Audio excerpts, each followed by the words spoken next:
சற்று முன் கிடைக்கப்பெற்ற மிக முக்கியமான செய்தி ஒன்று வெளியாகி உள்ளது. திராவிட முன்னேற்ற கழகத்தில் இணைய உள்ளார்களா அதிமுகவின் மாஜி அமைச்சர்கள்? சில தகவல்கள் கிடைக்கப்பெற்றுள்ளது.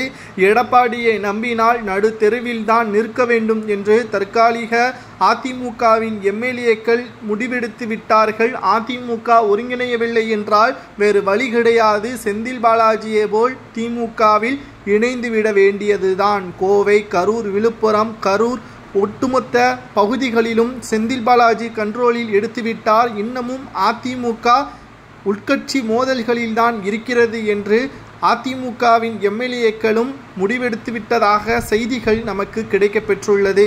ஏறக்குறைய 9 மாதங்கள் மட்டும்தான் இருக்கிறது சட்டசபை தேர்தலுக்கு. எடப்பாடி பழனிசாமியின் முடிவு அதிமுகவின் வெற்றிக்கு வழிவகுக்க வேண்டுமே தவிர தோல்விக்குத்தான். இதுவரை 8 தோல்விகளை கடந்தும் இடைத்தேர்தல்களை புறக்கணித்தும் அதிமுக சரியான பாதையில் செல்லவில்லை. மேலும் வெற்றி வாகை சூடும் என்ற நம்பிக்கையும் தற்காலிகமாக நமக்கு இல்லை.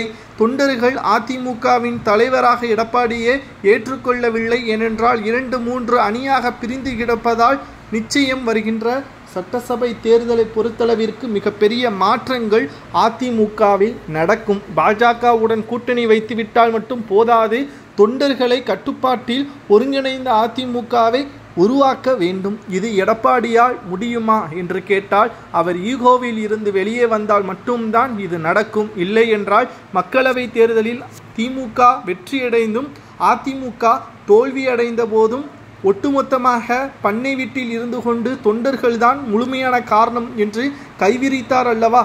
அதேபோல்தான் சட்டசபை தேர்தலிலும் நடக்கும் என்று தென் மாவட்ட நிர்வாகிகளும் சில மாஜி அமைச்சர்களும் மறைமுகமாக தெரிவித்து வருகிறார்கள். செந்தில் பாலாஜியுடனும் ரகசியமாக தொலைபேசியில் பேசி வருகிறார்கள் என்ற தகவல் கிடைக்கப்பெற்றுள்ளது.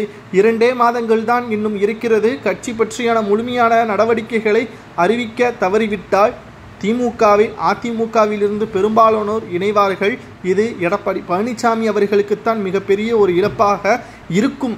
இது அதிமுக மறைந்த முதல்வர் ஜெயலலிதா அவர்களுக்கு செய்கின்ற துரோகம் என்றே கூட கூறலாம். எடப்பாடி பழனிசாமி அவர்கள் பதவிக்கு ஆசைப்பட்டு அதிமுகவின் வெற்றியை இழப்பார் என்று கூறுவது சரி என்பதை கூறுங்கள்.